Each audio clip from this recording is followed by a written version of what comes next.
Today is September the 20th, 2019. My name is Tanya Finchum. I'm with Oklahoma State University, and along with me is Stan Rice, a retired NRCS, correct? And we are in Beaver, Oklahoma, to interview Gayle Brown, who is a retired Texas County NRCS / Soil Conservation Services employee. So thank you for coming today.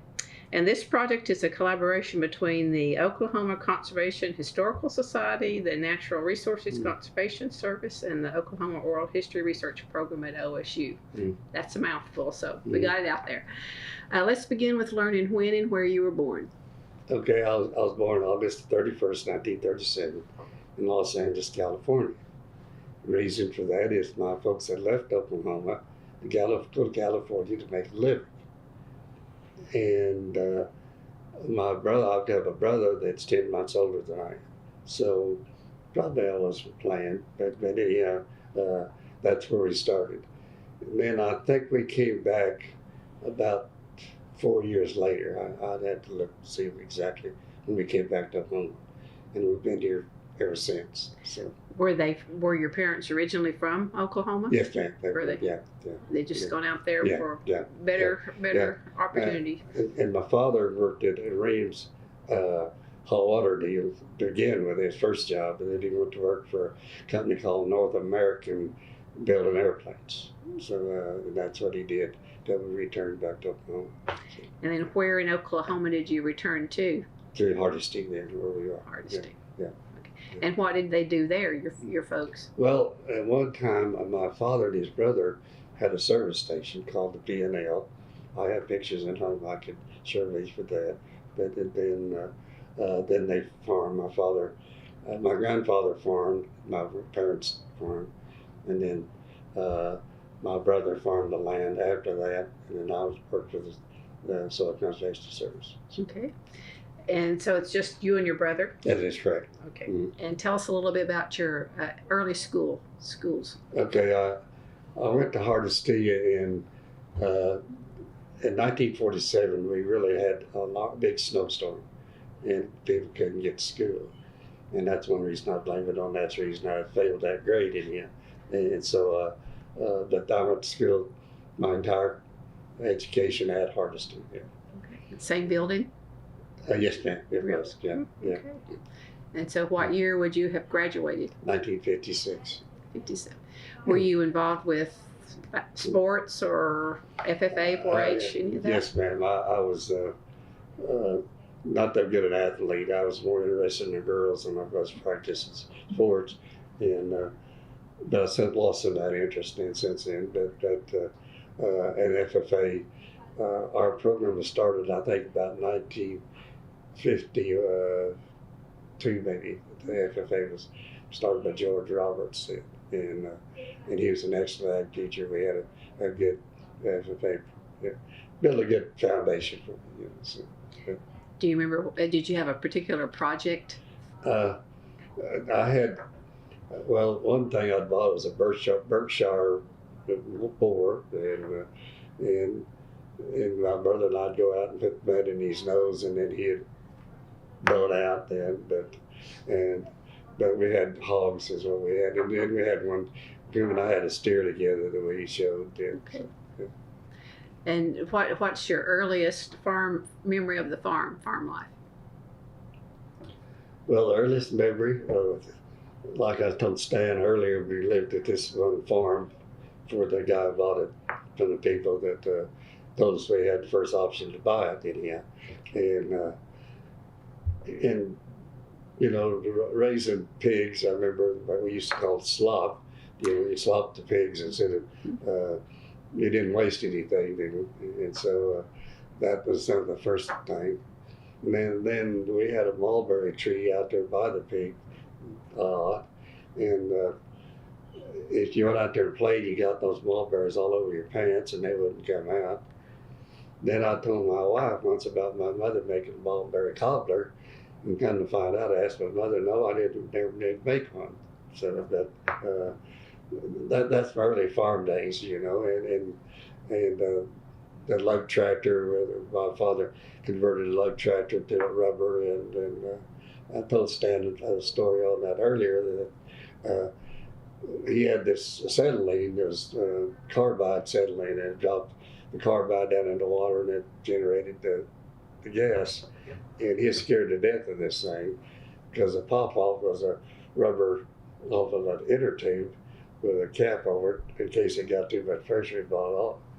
So I went out of the house and I told my brother, look how high I kicked this boot. And I hauled on and I kicked it up, and it was pretty high, I guess. And it come down, hit my dad in the back of the head. And he knew that acetylene had blown up. But he looked up and he saw me, and I was on my way to the house because I was in trouble. But pretty simple. Our house outdoor plumbing. We didn't have any heat in the house. I remember my mother and my dad having to build a fire to heat the water outside for her divorce. And she had an old Maytag, of course, there was a gasoline engine on it that you washed the clothes with. And then later on, we put a propane stove in the house, cook stove. The heater was still kerosene. Pretty primitive type of living at that time. So, was the popping thing what they would call popping Johnnies? yeah, Was it? we had an International. It was called a 2236 International, but the John Deere was called Papa Johnny because it's a two-cylinder engine. Yeah. Do you remember about how old you were when you drove the tractor for the first time? That would probably be 10 or 11 years old, probably. Okay. Yeah. What kind of punishment did you get for doing that trick? Doing something wrong? Yeah. They didn't mind using the belt if they needed to, and I still believed in that. But they still, that's how they punished me. You know, there was no taking away your cell phone or your timeout. Yeah. No, there was no timeout. Or you might have got some extra duties to do and chores as well. So. But you know, probably the thing is having to go to the toilet outside the privy, you know, set out north of the house, and no matter what the weather is, and then the thunder jar under the bed as well. So my generation has seen a lot. And the generation, I remember an old gentleman that we took down to old Hardesty. Hardesty used to be down on the river because of the water, you know. And so we went down there, and he said, well, the schoolhouse you sat here, is what he said. And the teacher let us get up and watch the Indians go through to Colorado to hunt. And it's at the same time, we'd already put a man on the moon. And I thought about, you know, the generation that he saw. And I've not seen nothing like that probably, but the technology is the thing that's been the greatest thing. And just like you look at the tractors today compared to that in my time, you know, with no cab, no umbrella, nothing. Yeah. And I remember working with farmers, there's always trying to figure out a way to get a tractor to run without a person on it. And some of them would take a dealer put a disc on the front of it, and then that disc would follow the furrow around the field, and it had to be rounded in and around the corner. And not ever thinking that other than look down, would look up and use a GPS to do it instead of some other means to do it. And then, of course, the expense of machinery is just outrageous. Takes forever to pay for. Yes, it does. Yeah. Well, back in your childhood, you did all this work and chores and things. What would you do for fun? Well, the activities to school was more than anything else. And then, of course, my brother and I and our first dog, Ted, you know, that was your activities of playing, learning how to play, which kids you don't see do today. They're under a device other than out riding their bicycle or playing. Yeah. Well, would you have a horse? Did you have a horse? We had a horse one time. You know, had them paint, and in fact, we didn't even have a saddle. We were bareback, but Then paint died, so we never get another horse. Well, tell me a little bit about Hardesty. I don't know much about Well, that town. It originally was really a thriving town. It had a newspaper. In fact, you'll find a copy over at the Panhandle State Museum. It had a creamery, had a lumber yard, cafe, just a thriving little town like all small towns were at that time.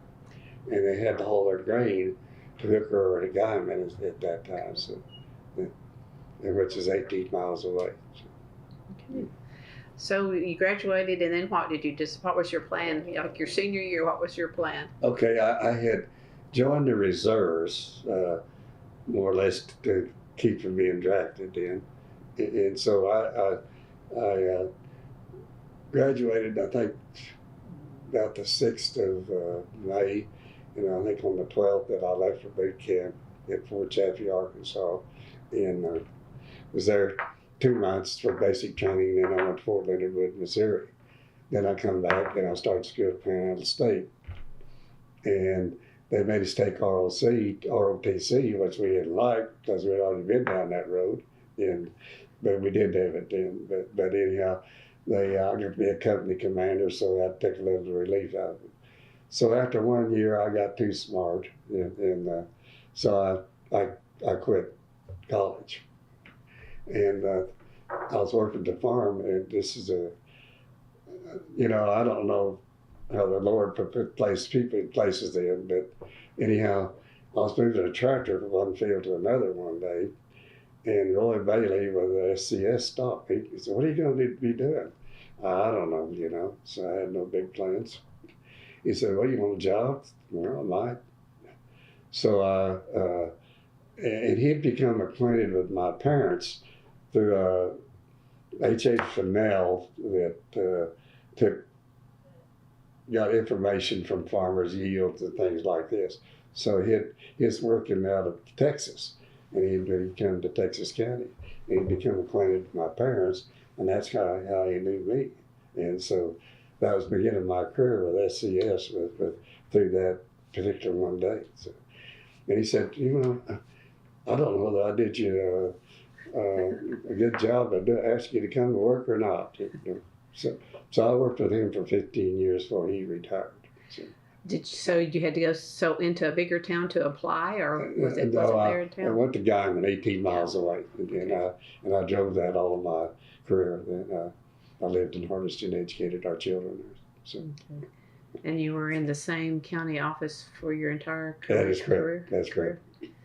Do you recall, like, your first week on the job, what you were learning? I remember the first day that we went up to Hooker, and we were going to run a diversion, and I didn't know one end of the rod from the other, Okay, now, Brown, move this up half a tenth or a tenth every 100 feet when you walk, because we're going to maybe get this to flow this way.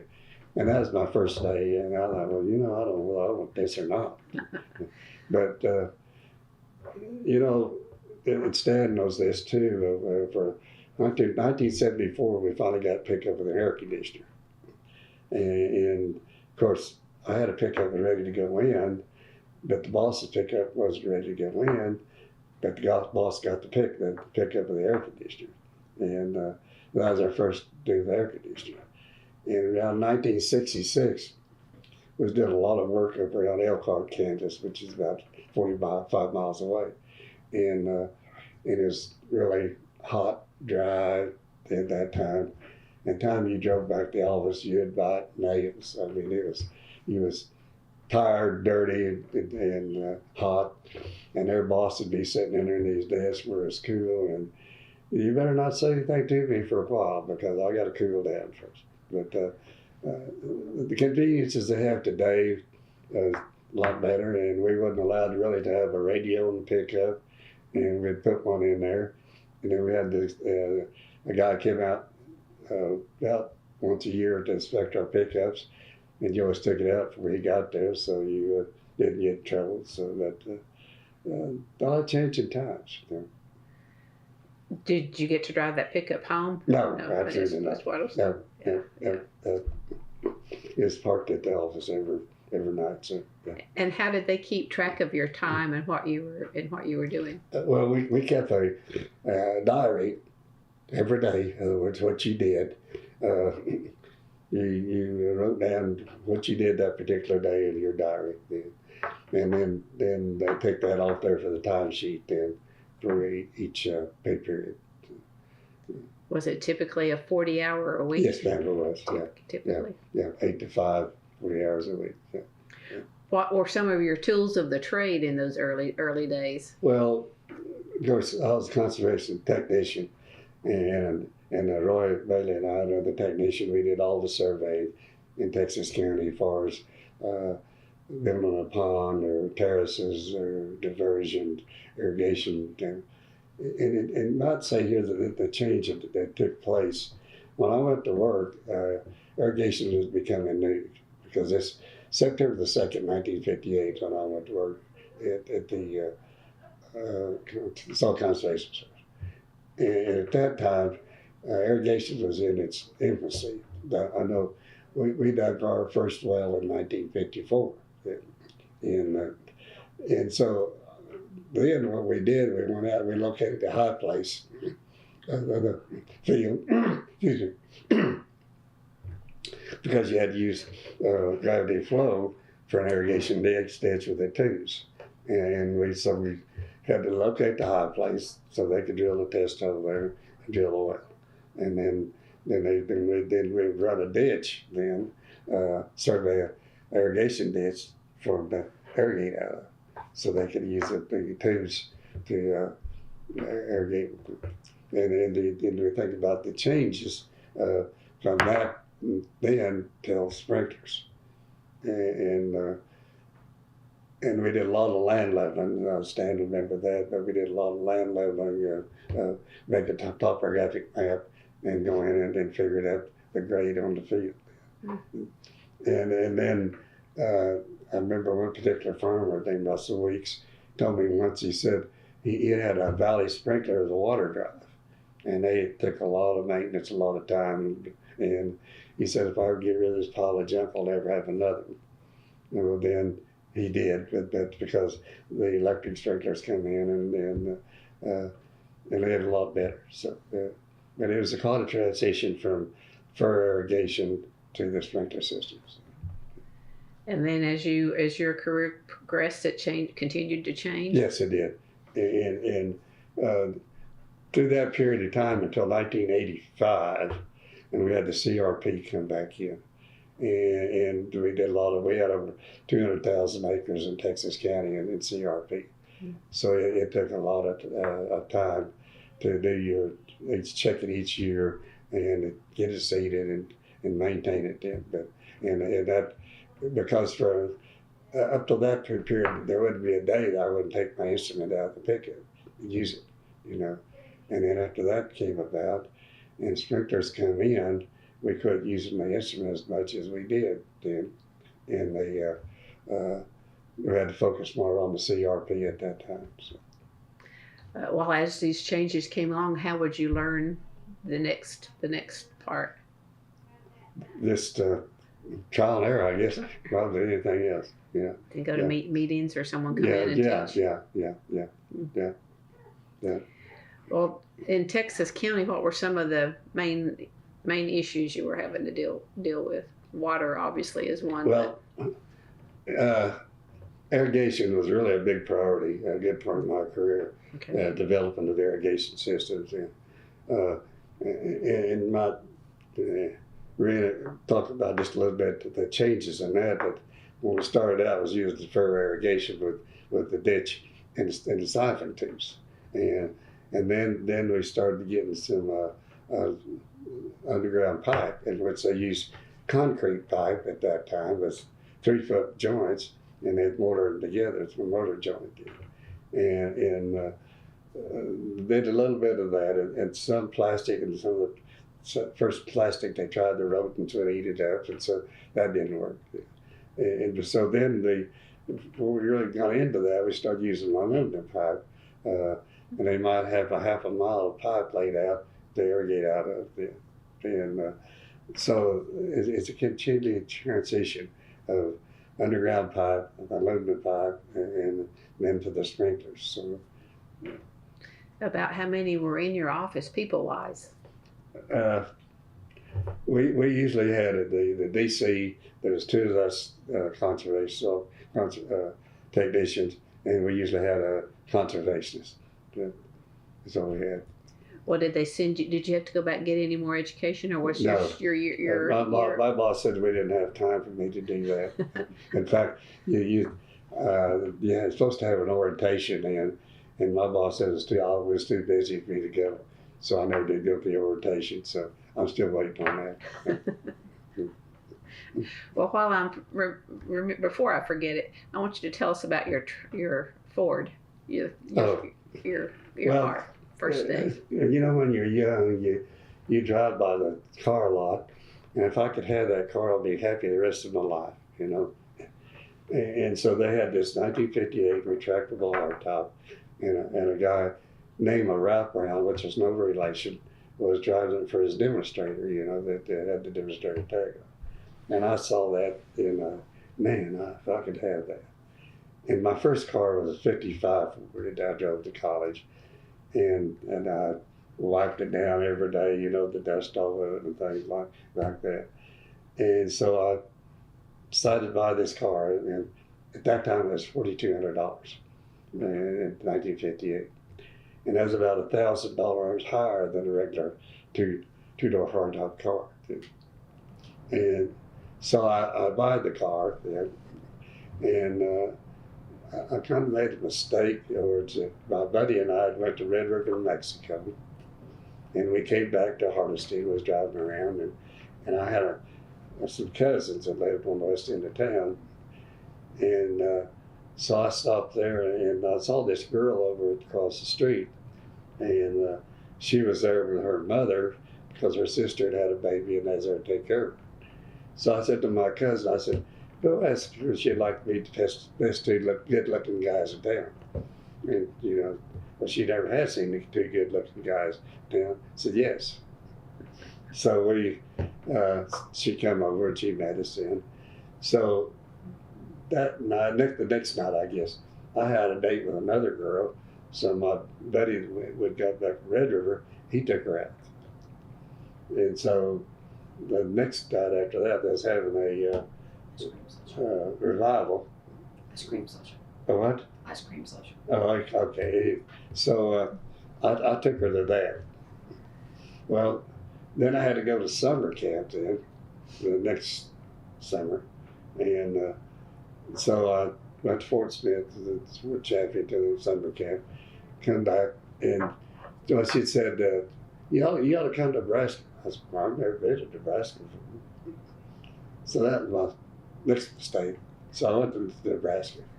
And so that was the beginning of that. Well, in 1966, we thought we needed to take cars or upgrade and get one with an air conditioner. And so I bought a 64 Super Sport Chevrolet. And they offered me $550 for this car. And I said, that's all I got to have. So I took it to the farm and put it in the shed, an open front shed, put a tarp over it then.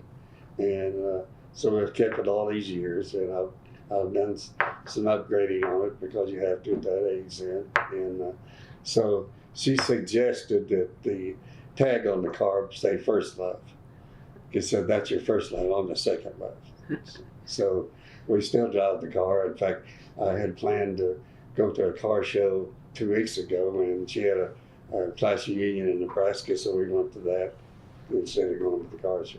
But it's still a unique car to drive. It's just, it's way ahead of its time as far as the technology on it's concerned, and we've thoroughly enjoyed it. And it's increased in price. I paid $4,200 for it. I have it insured for $45,000, so been a pretty good investment. Yeah. And I'll pass it on to my kids. And what color was it? It's white. It's white. And it's the original paint. Yeah. And we should probably say the name of the girl. Yeah. You mean my wife, Alberta? Yes. Yes. Yeah, Alberta. Yeah. Alberta. Yeah. And when did you two get married?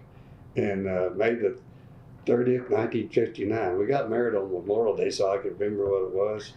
And then they changed it. You know, it's not on May the 30th anymore. But I still remember it. So, yeah, we've been married 60 years. Okay. Yeah. That's good. Yeah. Okay. And so you had the car not quite a year before you got married. Yes, I did. Okay. That's what it is. She thought I had money, and I did before I bought the cars. Well, you're driving back and forth to work every day. Did you catch yourself looking at the fields as you go? Oh, yeah, yeah, you do. And here's another thing too. The first day of work, I drove that 58 retractor, and the last day of work, I drove it to work. So, it pretty well lasted my whole career. So. And why did you decide to retire when you did? Well, you know, you got 36 years in, you could do it. I was 55 years old, and 30 years of service you had. And I was 56 and I had 36 years in. And so, and also, I had considered it before, and they thought they was going to have a buyout or come in and ask for retirement. And my boss at that time just laughed at me because they didn't do it. But then they came back out in May. I retired April the 1st is when I retired. But anyhow, they come out with a buyout and said you have $25,000. But they took $9,000 back for taxes. So the particular day, I was working at Bell Card, Kansas, and I come back in the office at noon, and they said, you need to call area office. If you want to retire, you need to be in Stillwater today or tomorrow. And it's already noon. Well, you know how long it takes to get to Stillwater. So I said, well, it's going to have to be tomorrow. So I called the AC, George Marlin, and I said, can I get travel to go to Stillwater? He said, yes, oh, you can. Well, my boss said, well, that's your day off because we don't have to flex and every other Friday off. You can't do that because that's your day off. Well, the AC said, yeah, I can do that.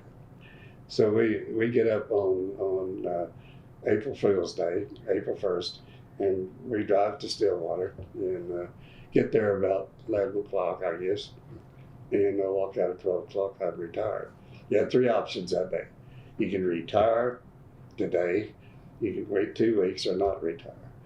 And I knew the boss I had, I could never get enough work done in 2 weeks time to satisfy him. So I said, today's it. So I retired that day. So, and I went in on Monday, then cleaned my desk. So, and what year was that? 1994. 94. Yeah. So that was about the time they were changing the name? Yeah, well, no, they changed it after that. We was just getting computers at the office. Okay. I had one on my desk, but I wasn't allowed to use it. Said you need to be working and just have to put stuff in there. And anyhow, so we'll just begin again when I retired. But then after I retired, then they changed the name. So. Do you have an opinion about that, about the name change? I know why they did it, to cover all the natural resources, but still, still call it SCS, and I still call the Farm Service Agent ASC, because that's what I was integrating in. So, yeah. I had a good career. We're mostly good people except Stan Rice. But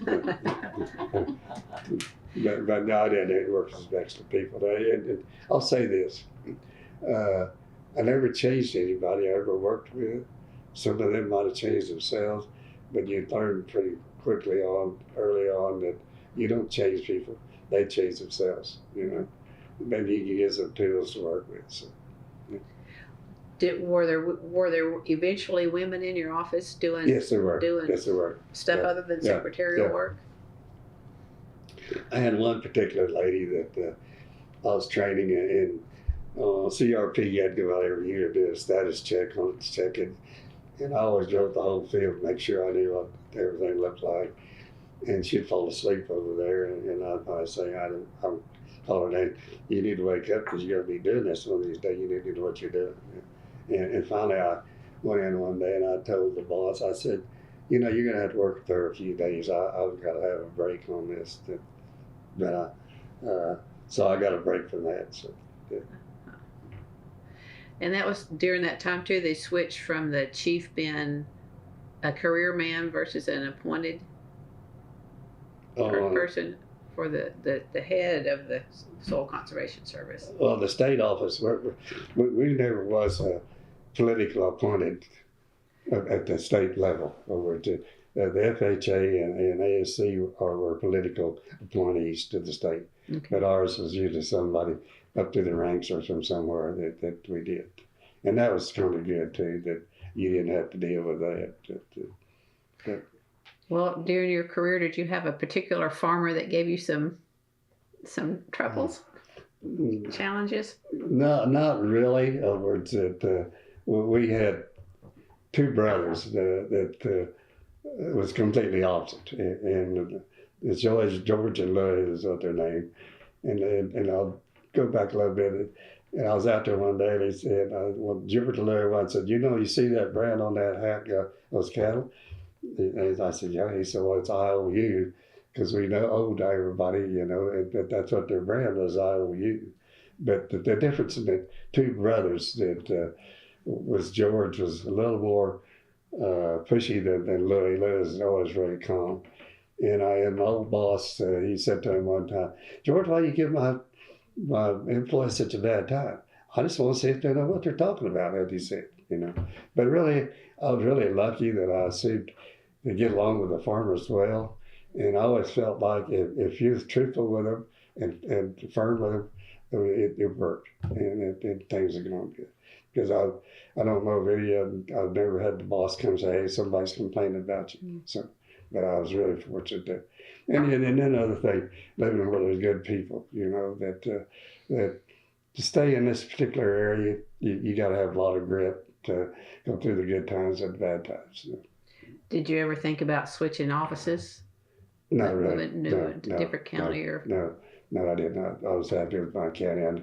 I knew my county, and I knew my farmers. And the sad thing is now at my age that many of them are already gone or passing away.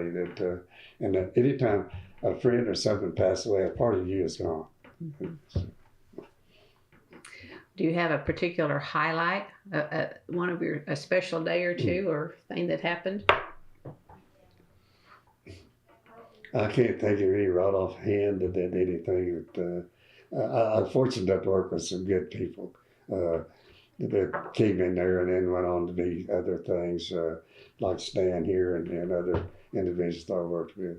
I've developed some long friendships that I contact them once in a while and visit with. There's one particular individual that David Hines is his name, and he's out of the area office at Woodward, and Stan knew him really well.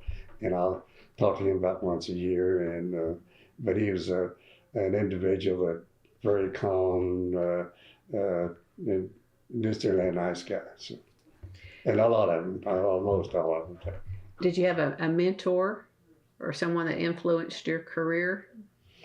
Probably through that time was Roy Bailey that had asked me to come to work, and he kind of promoted me and actually sometimes when you should have a step increase, Roy had to come nudge the boss and say, hey, he's entitled to a step increase and do it. And again, to talk about Stan, he knew both of these guys I'm talking about, Roy and John. So describe a typical day when you first started versus when you left. Just give us some differences, what that would be. Well, I mentioned the first day, that I found out I didn't know anything of what I was going to do, and it was really hard that first day, to do something you never had done, and never had been around the engineering deal as far as running diversions or terraces or anything. And I was stuck out there, okay, now move this target up this much every time. And then the thing you had trouble with, you start to school all inches, and then you go to a different intents instead of inches. And that, why do you want to do that? Well, but you eventually figure it out. It's easier to do that than it is the other way. Yeah. But and the difference between that and the end of the career was the switch from the engineering aspect to more to the managing the farmers on the CRP when I retired. It was that. Less technical assistance. Yes, it did, yeah. Or less engineering work. Because, like I said, every day I used to take the instrument out of that box and use it, 1 to 5 hours or 6 hours a day. And there's nothing colder or hotter than standing out there on an instrument and trying to survey. So, usually wear a hat. I didn't for a long time, for some reason, and working down on the state line by Hitchland, and a cooperator named Bob Lee. He went into Hitchland. Harold Donlinger was running the fertilizer elevator there, and Bob comes back out and goes down and gets me a cap and said, "You need to put this on because it was windy and hot that day."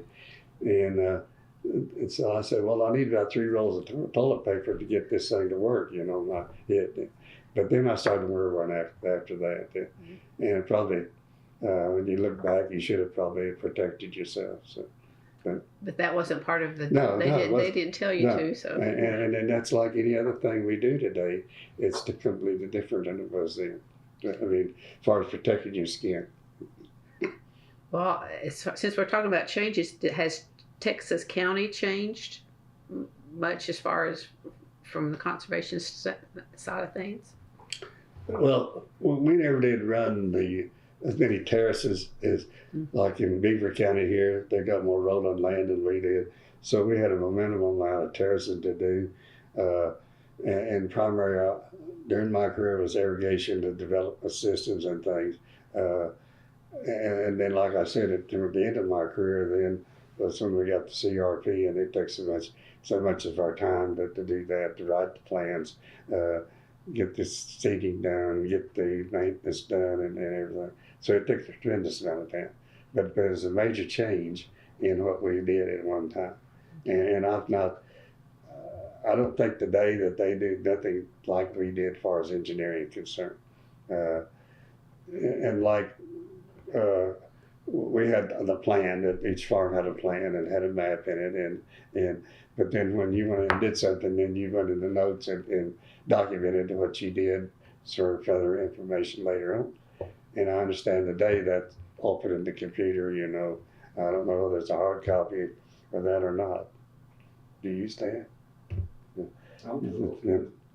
Because I've not probably been in the office up there in 5 years. I mean, if I don't have any need to go, I don't go. I mean, I don't want to interfere with their work, But, well, it sounds like in the early days you spent just as much time outside as you did inside. Oh yeah, more time. Yes. And then toward the end, it was more inside than outside. Yeah, a little more, but a lot of that was taking time. When you got 230,000 acres to look at, you got a time frame to do this, and you have to write up the documentation of how it is, if it needs maintenance or whatever, so it can be sent to the farmer. You need to mow this, or you need to do this or that, and that took a lot of time. But particularly it changed the whole aspect of what I did from the engineering standpoint to that. So, but it's a good career. I don't know anything I've done different. I think sometimes you're put somewhere you're supposed to be. I didn't finish college. It cost me financially, but I would probably had to move somewhere else to do it, Stan moved several times in his career, but I was able to stay there and develop a relationship with my farmers. I think I was respected by them as well as they respected me. So. Were you farming on the side? I had farming interest. I was not actively farming. Tried that for a while, and it didn't work very well. Going out and plowing after work or on Saturdays. So give that up and let my brother take that up. I still have farming interest today. So, Did you take information you were learning back to your dad? yes, sometimes he didn't listen very well. That was my next question. Yeah. It's kind of hard to get your dad convinced, you're not doing what you should or you should be doing it different. So That's when you say, come, I'll show you that it works. yeah, exactly. Yeah. But you learn as much as you teach anybody too. But you're just like when I started out, we didn't use any tailwater pits to collect the runoff of the fields. And so we went through a period then that everybody was building tailwater pits. Well, then as sprinklers come in, they filled in the tailwater pits, just a change in times, But like everything we deal with here today, with technology, it's made a big difference in our work or whatever, whether it's our own home, the stuff we use. I'll just use that as an example. In the kitchen, they used to have a toaster and maybe beside the toast you had you mix the stuff up with, and that was the only two things you had. And now you look at all the stuff that you have to have a microwave, you have this, have that, and it's a complete change. And it used to, we had a TV that we could get 3 snowy stations on, and very, very hoping it would come in good sometimes. And now you got 150 stations, and the technology you got right there. If you want to ask Alexa what's the temperature, and she tells you what it is, or you got an iPad or a notebook. I've got a notebook right next to my chair, and then I got an iPad that's handy to use and check the weather or check the email, whatever. But it's like the farm service agency. You send out a hard copy of activities or what you need to do. Now it all comes to email. It's not a hard copy, So less paper to keep up with, but yeah. Gayle, I'm sorry. No, go ahead. Gayle, talk a little bit about the dry land portion of the farming, sweet clouds, Mesopotamia. Okay. All right. I can't tell exactly what year it was, but one year, it was 76, because I know kids went to basketball team won state that year. But anyhow, we had an extremely dry, windy, no cover stuff. And one of the networks come out to look at the stuff. And so I went from our office, and Dave Barnes was the ASC office manager, and we went with him. And I learned something that day of how things are staged. We don't get the exact picture. Because it was west of Goodwin. Some dirt was blown across the road. So the guy said, now take that car, go up there, and then come back through this dirt so we can take the picture of it. But again, they was not interested in what we was doing to prevent that. Because I tried, there was one place I said, we're using these sweeps here to leave the residue on top of the ground. But they didn't want to talk about that. They wanted to what was going on and how the dirt was blown. And a farmer named Fisher is the one that kind of started using the sweeps in our country. And the problem they had was they took a lot of power to do it. And I used to have a picture. I think I gave it to them because I'm getting to find it. But yeah, I had 2 case tractors tied together. We get enough power to pull these sweeps. And of course, now we got plenty of power to do that. And most every farmer uses sweeps and leave the residue on top of the ground. And that's part of the training, of things that changes. And as I look back at these pictures and stuff, a lot of the problem during the Depression was that they used a moldboard to roughen up the ground to keep from blowing, but they couldn't get across the field quick enough. And so it already filled up what they'd already done. And so with modern machinery today, that I was talking to a guy yesterday that said, I've got a 40-foot drill and I can do 200 acres a day, And used to when I was plowing, with the W9 International we had, it take you 2.5 days to plow a quarter of land, and I was doing the corners, time you plow the corners out. So 2.5 days to do it, and now they go that whole thing in less than a day, and so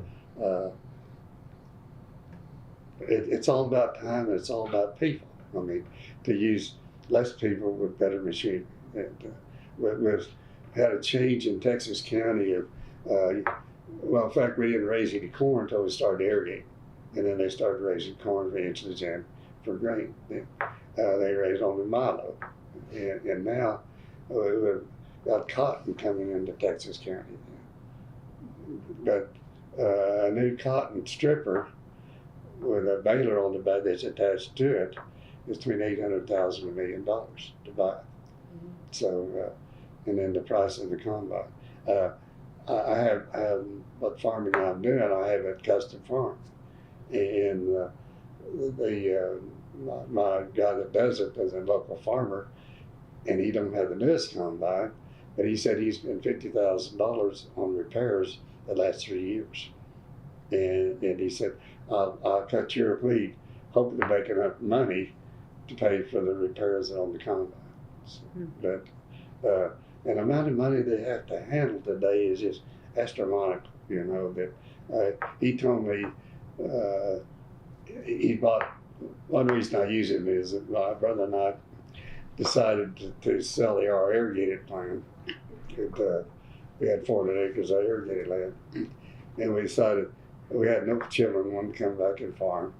So do we sell it or do our kids sell it? And we decided to sell it, and we sold it to him. And he said it takes him about $500,000 just to operate his own farm. And to find people to finance that is something else too. Yeah. Well, even finding people that want to do it to begin with these days. And I was telling somebody this week, you know, farmers are the only ones that sell our commodity not on what it costs to produce it, but what you're offering for it. I mean, if you buy a car, you buy a tractor, it costs this much to build this tractor, this is what you got to pay for it. And we harvest grain, and we can't do that because we don't control that market. And that's one thing that makes it hard for farmers, because I've got grain that I should have sold at harvest time, half of it at least, and you know, I'd probably go up, well, it went down about $1. So you got to wait for that comes up. Well, then you pay 4 cents a bushel storage per month on it, so you can keep making that. But I don't do a good job marketing my crops. Well, you probably have changed the way you keep up with all of that. Yes. Too. In other words, I've got an app on my phone that I've got grain in 2 different elevators, and I'll pull that up, and it tells me the price at that current time. And it's dated, I got updated every 15 minutes.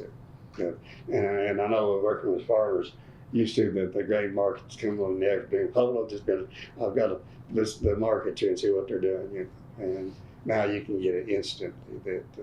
And in fact, this app, I can go on there, and it tells me how much grain I've got in this elevator, and it tells me the current price, and so again, technology that you're in. So. Well, learning some of these new things, is that something that the office does now? Teach farmers these shortcuts and things? I don't know, because like I say, I've not been in there. I know that it's a completely different. That's what I talk to people that work, so it's completely different. We're ready to retire because we don't want to make the changes that they. And I felt like even before I retired, it was getting to be more into the environmental checking than we had been in the past. You know, that was more concerned about runoff, was concerned about pollution and everything that was involved with. And we should be. Well, would you have to go to Oklahoma City to try to talk to some legislators or anything like that No, to get more things from Texas County? We didn't do that at all. And in fact, as far as our part of the government, it's federal, so it was different. We didn't have any input whatsoever. I think probably the state office personnel might have. I don't know, because our area office was in Woodward, and then the state office was in Stillwater. And very seldom did personnel from the field go to Stillwater for anything. And we use the area conservation as our person to contact state office for something you need change or something like that. And I felt like that was a loss when I took them out of the area and put them in the in-state. I don't know what Stan thinks, but that's my opinion. That they did. You agree? Yeah, sure. Yeah. And did you work any with, or were involved any with the Conservation Commission? Yes, ma'am. Folks, Right. folks. Yeah, we were. The Conservation District, we did. Because the Conservation District sold grass seed and had a lot of input on it. They had drills and so forth. We probably did a little more than we should have, or maybe, but the farmers didn't identify Conservation District and SCS. They didn't see that as communities. They saw, I want this job done, can you do it? So, I don't guess Texas County had any watershed, No, we did not. did not No, have, we didn't. No. or upstream structures No, or no. floods. We've got a dam out there, off the Mall Dam, that we're still waiting for it to fill up. And people say, well, it won't fill up. And I say it will, because I've seen it rain enough, not even raining around where the dam is, but the watershed starts southwest of Boise City and actually to Mexico, where it starts. And so it can get filled, but we're not. And here's two things: is we do a better job of maintaining the pastures, keeping vegetation on them. We do a better job on the crop plan of keeping vegetation on it to the runoff. So we don't really have as much runoff as we once did. In fact, if you go back to and this is what my mother told me, that said that the cold water, which goes through, we got Beaver and the cold water.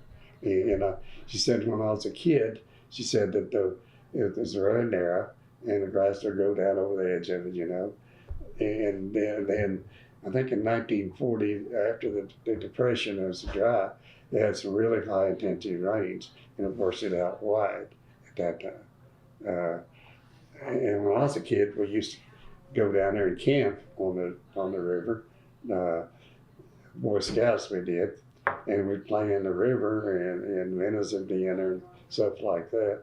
We'd drink the water. Of course, a cow might have taken care of that upstream. We didn't care, But now, due to irrigation and things, they don't run anymore. But it's just something that concerns you, that water is the most important natural resource we've got. We can do without some of the other stuff. We cannot do without water whatsoever. We went to Kenya here, it's about 10 years ago maybe, and we went on a safari. And then I had an acquaintance that I had made that he was in school at Oklahoma State, and they sent him out one summer to work with me, and we become acquainted, and we stayed friends for 35 years, anyhow. So we went on this safari, and we're going out there, and these women are carrying jugs on their head or the shoulder, and then walking 3 or 4 miles to get water to drink, and we take it for granted. We just, last night, the Tri-County had their annual meeting, and they had an individual who had just got back from Guatemala that he got to go help repair lines. And he had a picture of this 7-year-old kid had to walk to his grandmother's every day to get water, He got really emotional when he was talking about it. How fortunate we are in this country to have the resources we have, and he said they didn't have the houses they cooked up. They put 4 light bulbs in there, and had so many outlets in. He said no running water, no toilets, nothing.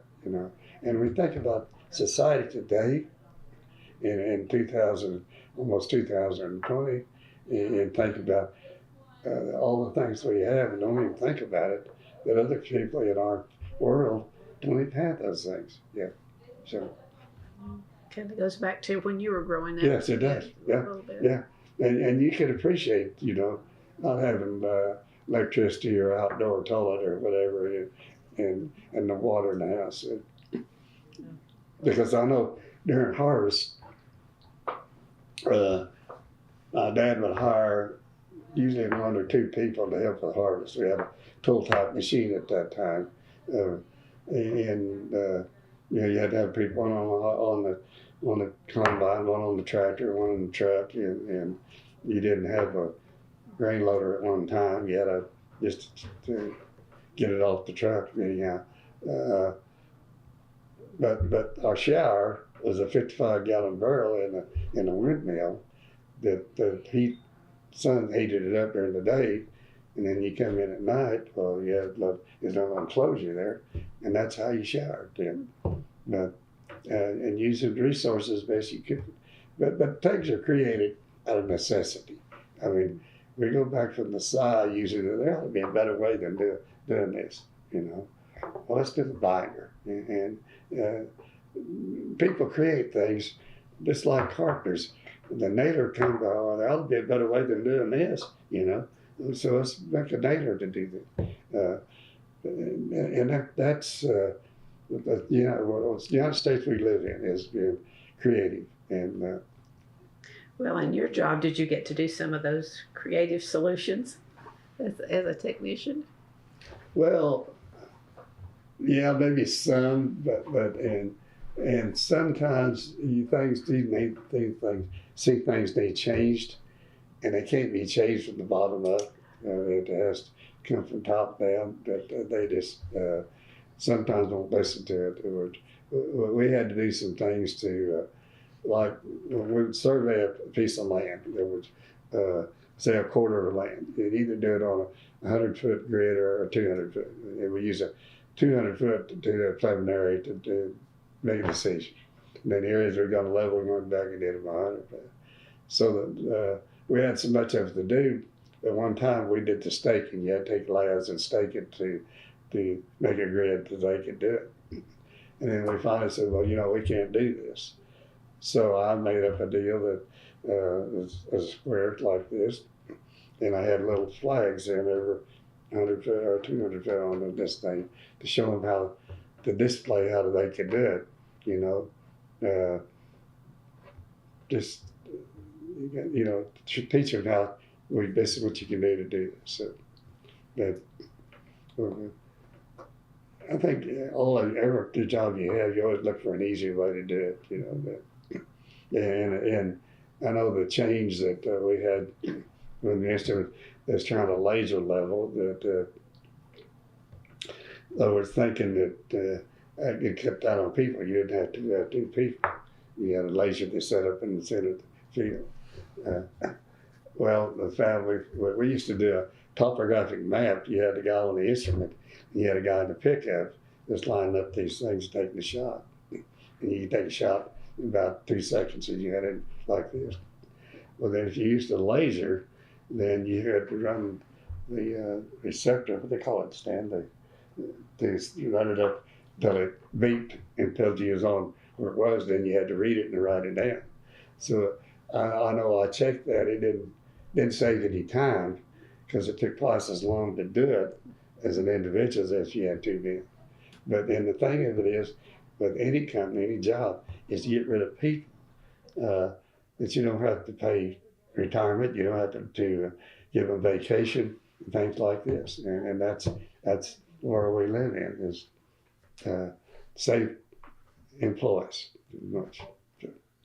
In your office space, well, I guess less office space if you have less people. Yeah, and to have less people working. I just talked to a young lady here a while ago that their district conservationist is not in the office here. He's in another location. And they have to share locations now, which we didn't do. Each one of ours, Texas County is 34 miles wide, 60 miles long. And so we operate Texas County. Beaver County had their office, and San Ramon County had theirs. But and I think a lot of that has changed. And it might be because of workload as well as anything else. I don't know. Well, does Texas County have problems with cedars? No, we do not. No, We planted other than trying to get rid of it. Yeah. Shelter belts or windbreakers or whatever. Yeah. And in fact, you see some living snow fences out here that with a cedar. Like in Texas County, a cedar tree will get about 6-7 foot tall, and that's all the moisture that's supplied, and that's as high as it gets. I've got some in my house. It's probably 35 foot tall, but they're watered by my watering system in my yard. What about wild hogs or? No, we have not had any trouble at all. So no invasive. Yeah, prairie dogs. Prairie dogs. Okay. Yeah, we got. And I heard a report one time on TV that they didn't destroy the grass. Well, they do. I mean, they'll destroy it. And you have to keep on top of those. We've had some on our property, keep on top of it. Well, that's dangerous for cattle. They'll Yes, it is. trip. And snakes. Snakes, I get in hose also. Yeah. I guess in your job you may have seen a few snakes out in the Yeah. field. Yeah, a few, not a whole lot. But I never did worry about them, that you'd get close to one once in a while. But a rattlesnake will usually tell you you're pretty close, So, Just wear your boots and keep walking. yeah, exactly. and I'll go back to this too. The soil conservation came off the old CC thing, CC camps, and that's kind of military run.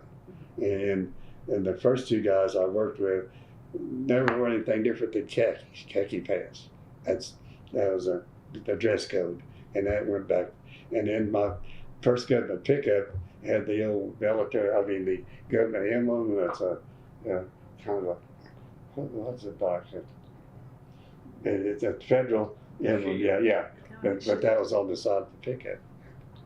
And then they was military green, and kind of not really military, a little different color green, but it was from that area there. And now, you'll have a white or blue or whatever, but ours is identified, Department of Agriculture, Soil Conservation are on the side. And did you go recruit any young high schoolers right out of school like you were? No, I did not.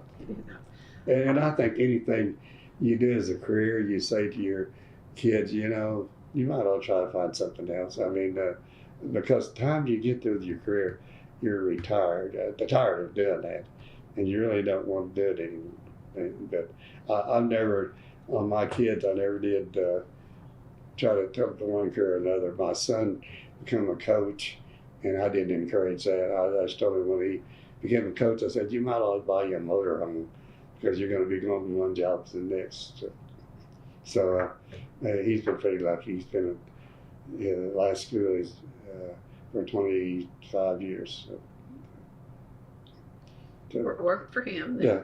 But the biggest job you ever have is raising your kids. Which that's the biggest job I ever had. And how many do you have? Two. And they're both in education. So, well, we need those. Well, and I tell them, and they know this, and my son has 3 daughters, and the youngest started their first year of teaching, but they don't do it for the money. They do it. They know that they need to teach young people. Right. Yeah. But they never know the results that they might have influence on that people, And like I said, I always got along with farmers really well. I respected them; they respected me. You didn't want to tell them you have to do this. This is what you should do. But and that's the main thing is ability to get along with people is the key to any job, I think. And if you can't tell them, you at least can show them, demonstrate. Sure, that's great. Yeah. Be a good role model too. Yeah, and the hard thing is even the older you get, it changes, and a lot of them are good, and a lot of them are not. But still, you gotta do the best you can to do that. And we had a lot of changes over the conservation of Stan and I's careers. And he retired after I did, so he saw some different things going on that I didn't. Now, the Farm Bill brought a lot of changes. Yes, they did. Yeah. We remember several years ago, there was, I don't remember who the Secretary of Agriculture was, but each one of them's got their own agenda, you know what you need to do, and it's not always the best thing. And you know, and one boot don't fit all boots. What will work in Texas won't work in North Dakota. But that's how the regulations are written, you know. So. I mean, even Oklahoma counties Yes, exactly. vary quite a bit. Yeah. When you look at the difference in Oklahoma, from the Black Mesa to the southeast Oklahoma, where they have trees that they can cut and use for lumber, you know, that makes a lot of difference in the state. Yeah. You like your neck of the woods better? Yes, I do. Or I shouldn't use wood. I had a young fellow was training. Jim Green was his name. He came from southeast Oklahoma and was out surveying southwest of Guyman one day. And Jim was trying to locate, couldn't find me where the issue was. And I could see him, he's looking all over. He finally found me, come back. He said, you know where I come from. If I could find the moss on the tree, I knew what structure it was, you know. But he said, I couldn't find you. But anyhow, that's just a difference of where he grew up and where he was. And he is a forestry major, and they sent him to Texas County. Yeah, I don't know why for that, but yeah, he went back to Zaya and finished his career there. But I had a good career.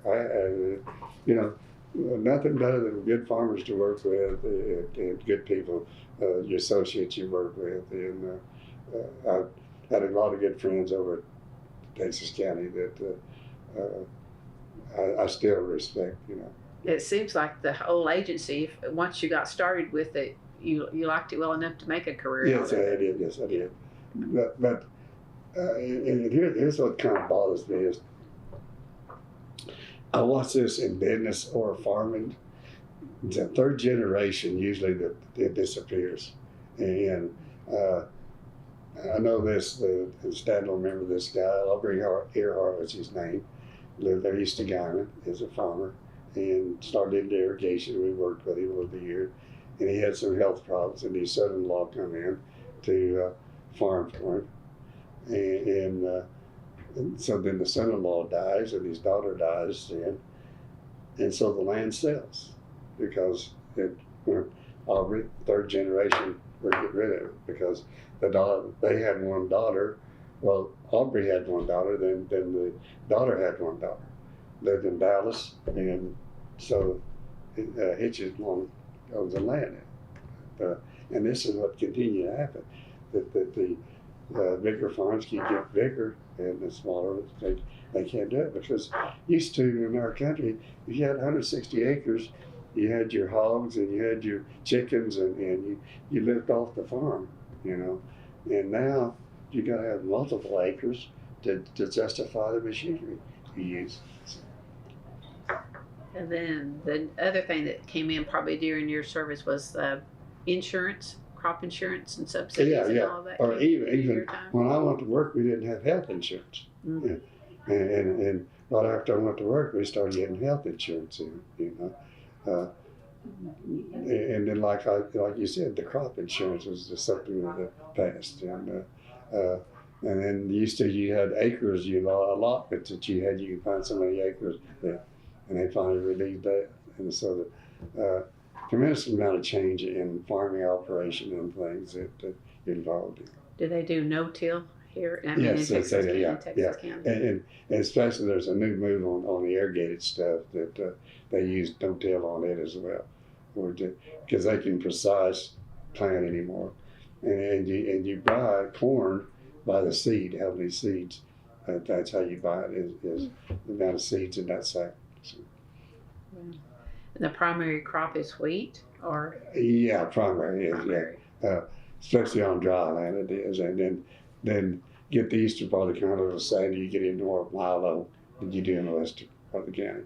But primary, especially the county that out around Four Corners, that area that's dry, is wheat. And then, like I said, the corn didn't come into irrigation.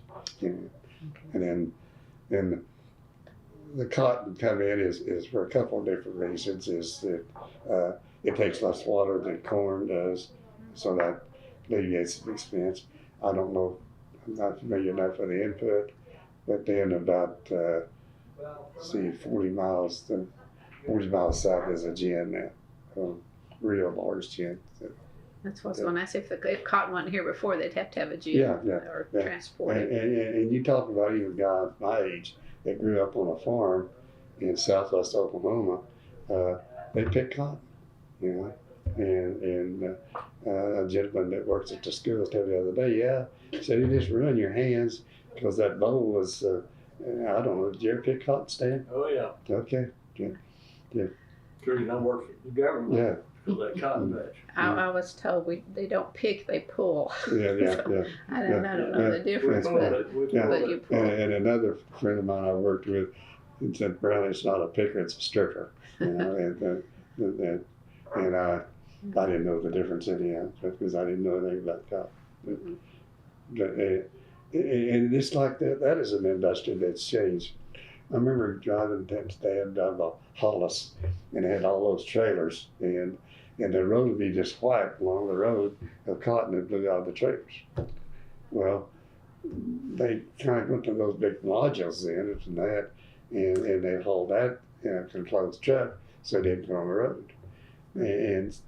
But that, I understand that took a person to pick up the cotton from the stripper, take it to the module, and you had somebody on the module that packed it down.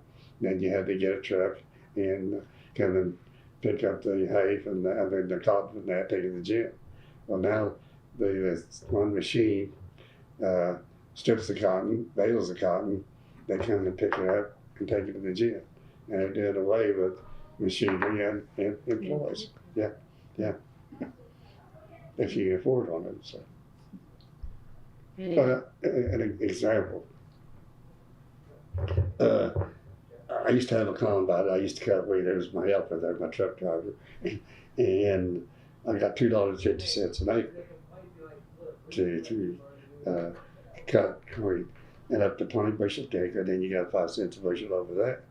Well, then that wasn't much money then, but cars didn't cost $50,000 either, and I was paying 6 cents a gallon for propane for my combine, compared to the $2 and something on our combines today.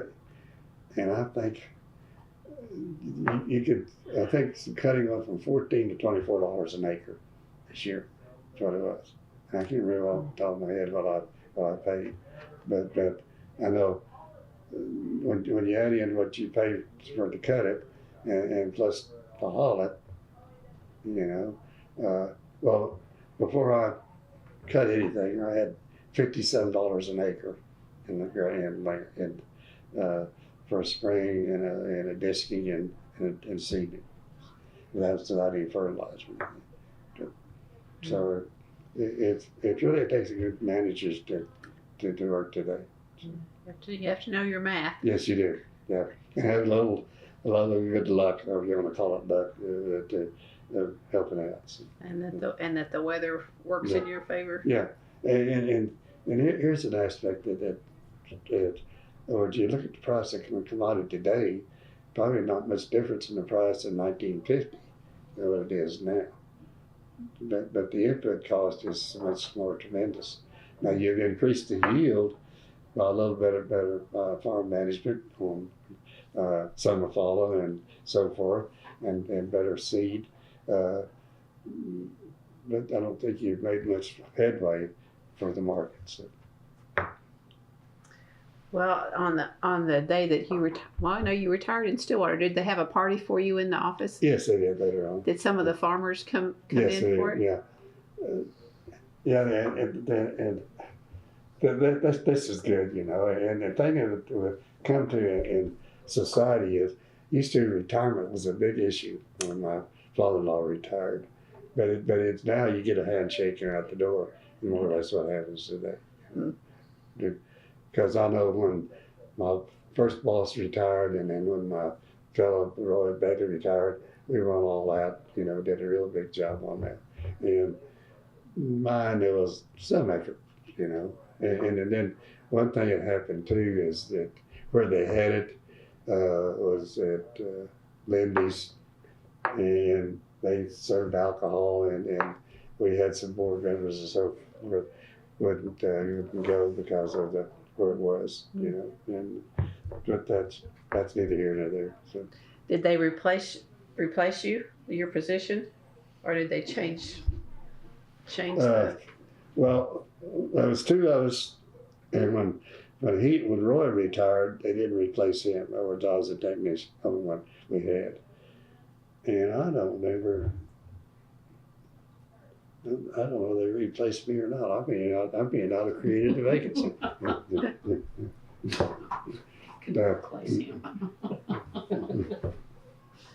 But I mean, the job had changed some, yeah, so they might the have transition of the job was changing a lot at that time, and I think it still is. Because I know we was out every day, and very seldom do I ever see a soil conservation or a natural resource picked up out anymore. So. That's interesting. Did you have something you wanted to ask? Good. You got any comments?